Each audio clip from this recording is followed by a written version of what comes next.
izina ry'Imana Data n'Umwana na Roho Mutagatifu, amen. Amahoro bana b'Imana, nimuhumure, Imana iradukunda. Dore amasomo tugiye kuzirikanaho kuri uyu wa mbere w'icyumweru cya 32 tariki 8 Ugushyingo 2021. Isomo ryamenye mu gitabo cy'ubuhanga umutwe wa mbere umurongo wa mbere kugeza ku wa 7. Nimukunde ubutabera mwebwe abategetsi b'isi, muzirikane Nyagasani mu buryo buboneye, umushakashake n'umutima utaryarya, kuko yereka abantu batamwinsha, akigaragariza abatamwima ukwemera kwabo. Koko ibitekerezo bitaboneye bicisha ukubiri n'Imana, maze nyir'ububasha akamwaza ibipfamutima bimwiyenzaho. Ubuhanga ntibwinjira mu mutima ugira nabi, ntibutura mu mubiri ushikamiwe n'icyaha, kuko umwuka mutagatifu wo ujijura, uhunga uburiganya, ukagendera kure ibitekerezo bihubutse, akarengane kaba gahingutse ugapfukiranwa. Ubuhanga n'umwuka ugwira abantu neza, ariko ntiwubuza guhanira umuntu amagambo yatuka Imana, kuko Imana ari yimuzi wese uko yakabaye, igacengera umutima we ikurikije ukuri, kandi igatega amatwi amagambo amuva mu kanwa. Maze wo ubumbatiye ibintu byose, ukamenya n'ibivuzwe byose. Iryo ni ijambo ry'Imana. Zaburi ni 139. Nyagasani, nyobora inzira wigishije kuva kera. Uhoraho undeba mu ntebe z'umutima ukamenya wese, iyo nicaye n'iyo mpagaze byose ubizi. Imigambi yanjye yose uyimenya mbere y'igihe, ari imbere ari n'inyuma yanjye hose ubuhari.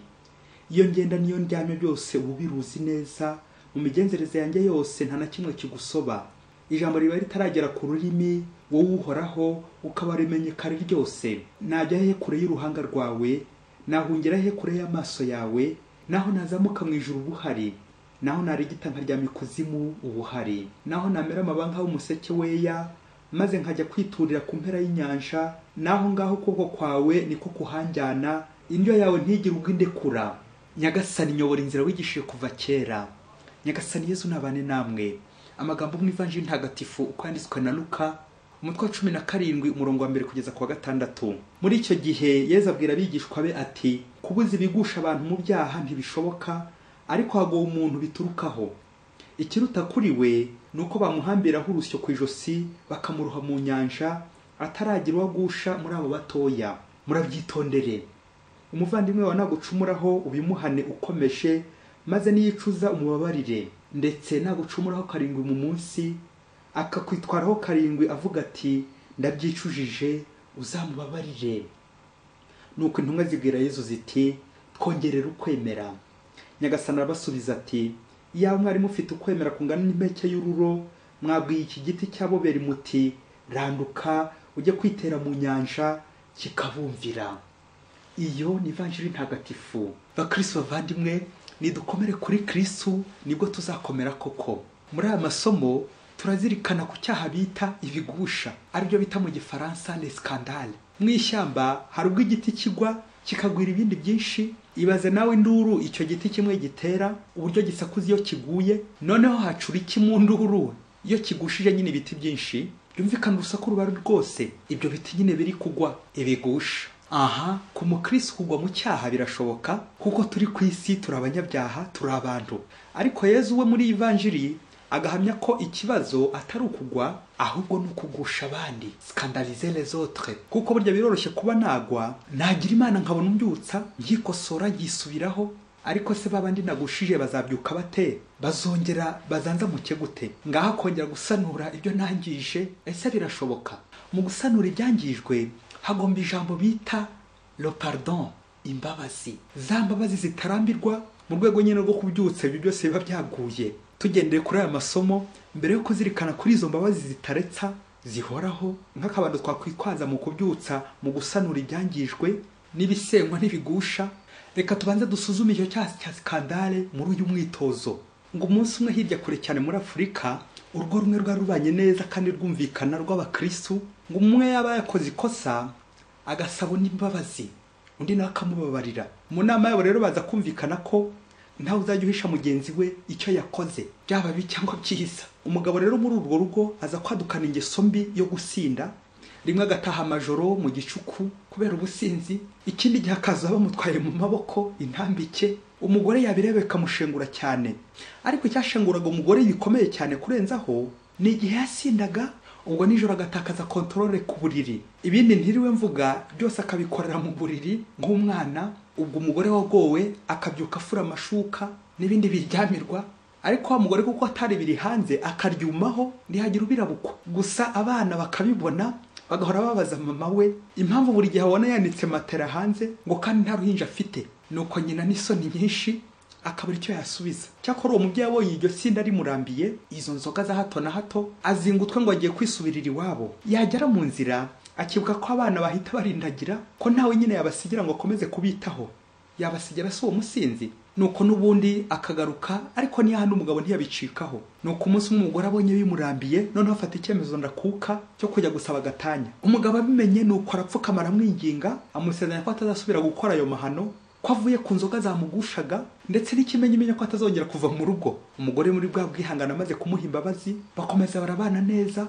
Koko wa mugabo hashira igihe kirekire atarayoboka inzira y'ikabari. Igihe rero kimwe cyaje kugera, umwana w'umukobwa uyu mugore abyara muri batisimu yari marene we. Ubwo yaraje gusura marene we anamumenyesha ubukwe buri imbere afite ko agiye gushyingirwa, nuko hashize iminsi wa mugore yumva umugabo we aramubwiye muri kwa gusangira ijambo ry'ibyabaye, amakuru ku makosa yabaye. Nuko umugabo abwira umugore ati, madame rero turatwite, twateye inda wa mukobwa wacu muri batisimu aratwite, none tubigenze dute?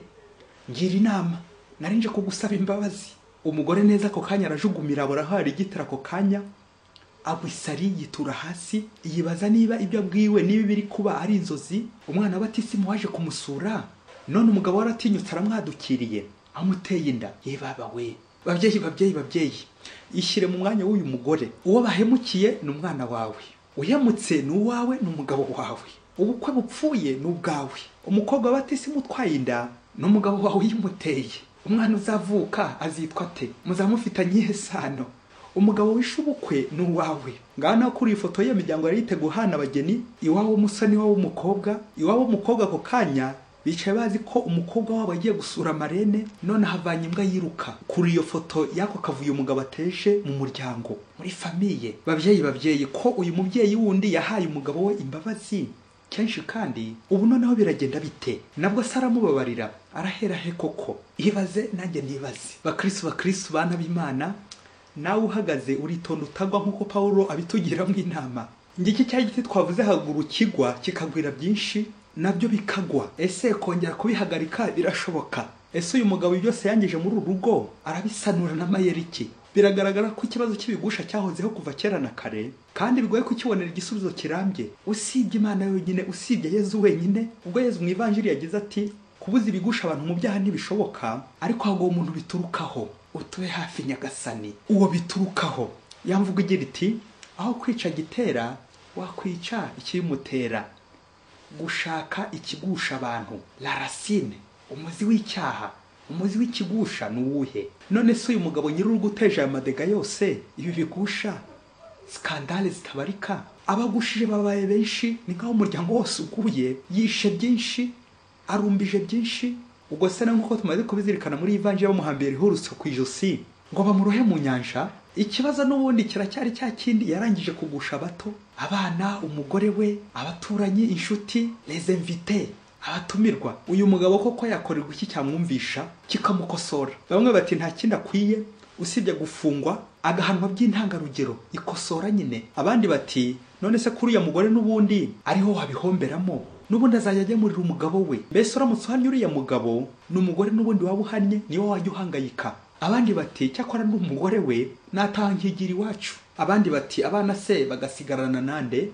Bakristo ngiye ibibazo byaburiwe ibisubizo kuri izi skandale ziturutse ku kubahuka Imana, kujya kure y'Imana. Niko ku gihe cyose muvani muzajya kure y'Imana, uzavanayo imbwa yiruka, uzavanayo ishyano, ibyaha bizisukiranya, birangira uguye kandi ukagusha amazuru. Ntuzagwa gusa, ahubwo uzagusha n'abandi.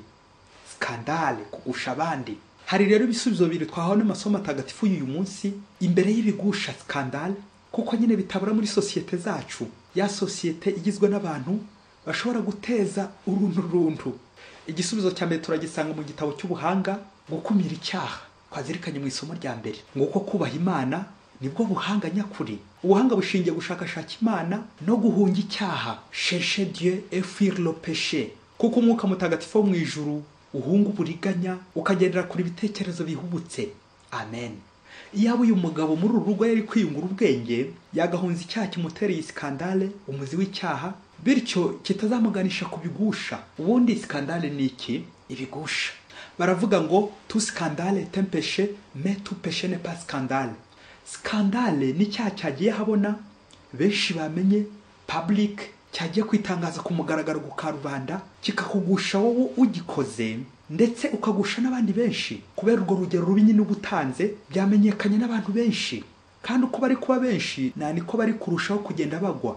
Ibyo byose bigahungabanya sosiyete, imiryango, bwa bukwe bugapfa n'ibindi byinshi by'akavuyo. Ikirutare no gukumira hakiri kare, ikirutare nuko nakumira hakiri kare icyangusha kikaba cyanagusha n'abandi. Il vaut mieux prévenir que guérir. Kwirinda biruta kwivuza burya. Ngo muri ibyo waza buri uyu munsi nanjye ndasaba Imana imbabazi ngira nti Nyagasani nyobora inzira wigishije kuva kera. Igisubizo cya kabiri kuri skandale igiye gukumira icyaha byananiranye bikanga bikajya kwitangazo, icyaha kikagaragara, nta kindi kiba gisigaye usibye iki? Imbabazi, le pardon, perdonare, kubabarira nta mupaka, utabara, kubabarira uwagushije abandi. Biratangaje kandi bibabaje bavandimwe, twebwe abantu hahandi hano kurundurundu, twebwe iki tubangukira no gutanga ibihano, guhana kandi twihanukiriye, kumvisha uwaduhemukiye, gukatira burundu baruharwa, kubacira imanza, kwihorera, kwihimura. Abo ni abantu bakora ibyo, urimo nanjye ndimo. Ariko nubwo turi abantu by'akarusho turi n'abakristu, ntabwo rero abantu dufatiraho urugero, ahubwo ni Yezu Kristu ugira imbabazi zisendereye, za zindi zitanga zikatwitangira ahangaho nyine ku musaraba, za mbabazi zitagira umupaka, za mbabazi zitagira umupaka. Ubwo Yezu yagize ati umuvandimwe wawe nagucumuraho 7 mu munsi akakwitwaraho 7 avuga ati ndabyicujije, uzamubabarire. Amen. Urakoze Yezu ku nama nziza uduhaye. Twibukiranye ko uyu mubare 7 muri Bibiliya atari ukubara ngo 1, 2, 3 kugeza kuri 7, ahubwo 7 ni umubare uvuga la perfection, la sainteté, ubutungane, impuhwe, imbabazi zishyitse. Ni ukubabarira mpaka ubabarira atunganye, kubabara ukababarira. Dore ko n'ubu nta mbabazi z'ibice zibaho, nta kubabarira gahoro bibaho, rero nta kunusura impuhwe n'imbabazi by'Imana. Ngo ubwo ejo namubabariye neje akongera ngo nzongere mubabarire koko. Icyo gihe nutekereza gutyo uzaba utangiye kubara nk'uko rura igihe n'ibiciro by'ingendo, gushyiraho iminzani n'irati ku mpuhwe n'imbabazi z'Imana. Kandi uwo muntu nyine uba uhamagariwe kumuheka kugeza hehe? Jusqu'à la perfection, kugeza umusoje ku Mana, kuko Imana ari yonyine itunganye nyine. Dieu seul est saint, Imana yonyine niyo itunganye. Rero umuvandimwe mu bijyanye n'imbabazi waha uwaguhemukiye, cyane cyane wundi waguye akagusha abandi, wakoze skandale, ntuzigere na rimwe ugendera ku rugero rw'abandi. Abantu twebwe bo batanga imbabazi za nyirarureshwa, za mbabazi za munkize, zigamije inyungu, ngo nimubabarira none ejo hari ikindi azampa cyiza. Imbabazi bita calcule, wakoze ku mubare nyine. Kandi byaba ahubwo buri gihe no kugendera ku mbabazi zande z'Imana, imbabazi za Yezu Kristu, zo zihwitse, zishyitse kandi zitagira umupaka, ntizibarwa. Baca umugani ngo uhamba ingeso ntakura isuka ku rutugu. Ku rutugu babyeyi, kurwana mpaka, le combat spirituel. Aha, imbere ya skandale, imbere y'ibigusha, ni uguhozaho imbabazi ku rutugu. Ni ukutadohoka ku mbabazi, ari usaba ari utanga n'imbabazi. Imbere y'amakosa, imbere y'amafuti, imbere y'ibyaha tugwamo kenshi, cyangwa imbere y'abaduhemukira ku buryo bukabije, uyu mugore ubana n'umugabo udashobotse akanagenda namubabarira, atwerekeze ku mbabazi n'impuhwe by'Imana, yo itubabarira buri munsi buri kanya, kandi twarayihemukiye. Nyagasani witaye ku byaha byacu ninde warokoka? Uyu mugore akatwigisha ubwihangane imbere y'abaduhemukira, uko ababarira uyu mugabo we na biriya bikosa byose, kwihangana ababyeyi. Bityo nawe ujye uhora wibaza uti ndamutse ntandukanye n'uwo twashakanye kubera kubura ubwihangane, ubwo se abana bazaba bande? Ibindi bikorwa twagezeho n'isezerano twakoranye tuzaba turiciyemo? Byibuze ibyo byose bizagutangire mu guhunga wahukana. Nuko rero mukristo umuvandimwe, ntuzihangane ku rwego rw'abantu kuko bitamara kabiri, wahita urambirwa vuba, ahubwo ku rwego rwa Yezu Kristu kurebera kuri Yesu. Imbabazi wasaba cyangwa watanga, référence c'est Jésus. Yesu niyo rugero rw'imbabazi n'impuhwe. Mu gihe abapagani bamwe barambiwe na skandali ziba ziri kuba hafi aho muri ibyo bice, baca umugani ngo akabayicwene ntikoga, ngo niyo koze ntigashira umunuko. Aha, icyo gihe Yesu n'abakristo be bo baravuga bati akabayicwende gashobora koga kandi kagacya bitewe n'ukoza nicyo akogesha. Ukoza ababyeyi nicyo akogesha, gashobora gucya kandi kagashira umunuko. Nta ruha rwubaho, nta udakeneye impuhwe z'Imana, nta wundi usukuranya byo usibye Yesu Kristo. Kongerera ukwemera Nyagasani. Mwese Imana ibaha umugisha. Imana Data na Mwana na Roho Mutagatifu. Amen. Padiri Masumbuko Ladislas wa Diocese ya Cyangugu.